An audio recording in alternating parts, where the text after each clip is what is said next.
Praise the lord. ఈరోజు దేవుని వాక్యము ఇర్మియా గ్రంథము 31వ అధ్యాయము 4వ వచనము. నీవు మరలా తంబుర్లను వాయింతువు, సంభ్రమపడు వారి నాట్యములలో కలిసిదవు. మరి ఇర్మియాను ఉద్దేశించి దేవుడు పలుకుతున్న మాట ఆయనకు ప్రత్యక్షము ఇలాగ సెలవిచ్చనని 3వ వచనంలో కనిపిస్తుంది. శాశ్వతమైన ప్రేమతో నేను నిన్ను ప్రేమించున్నాను గనుక విడవక నీడల కృప చూపుచున్నాను అని ఉంటుంది. దేవుని ప్రేమ ఎలాంటిదట? శాశ్వతమైందట, ఎప్పుడు ఉండేదట. మనం మార్పు చెందుతామేమో, కానీ దేవుడు మార్పు చెందే దేవుడు కాదు. శాశ్వతమైన ప్రేమతో ప్రేమిస్తున్నాడు కనుకనే మనం ఎన్నిసార్లు పడిపోయినా, ఎన్నిసార్లు దేవునికి దూరమైనా, ఎన్నిసార్లు దేవునికి కోపం రేపేవారుగా ఉన్నా మరలా మన ఎడల ఆయన కృప మెండారుగా ఉన్నది. విడువక మండల కృప చూపుతున్నాడు కాబట్టే ఇంకనూ మనము సజీవ లెక్కల్లో ఉన్నాము. అలా ఉన్నాము కాబట్టే మరలా దేవుడు మన జీవితాలలో సంతోషాన్ని నింపాలని చూస్తున్నాడు.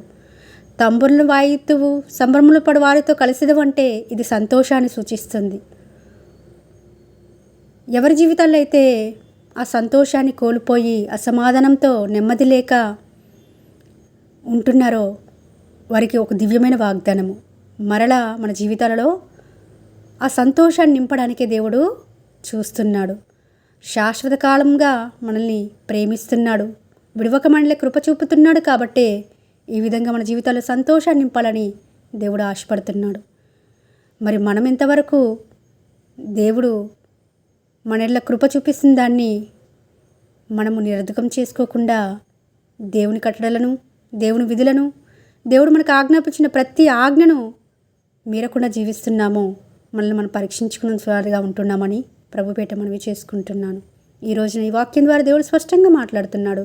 నీ జీవితంలో మరలా సంతోషాన్ని నింపుతాను, నీ దుఃఖాన్ని తీసివేస్తాను, నీ నెమ్మదిని అనుగ్రహిస్తాను, సమాధానంతో నేను నింపుతాను అని మాట్లాడుతుంటుండగా ఈ వాక్యము మనందరి జీవితాలలో నెరవేర్చబడినట్లుగా దేవుడే ఆ విధంగా మనల్ని నడిపించాలని కోరుకుంటూ మీ సహోదరి ఎలిజబెత్ రాణి.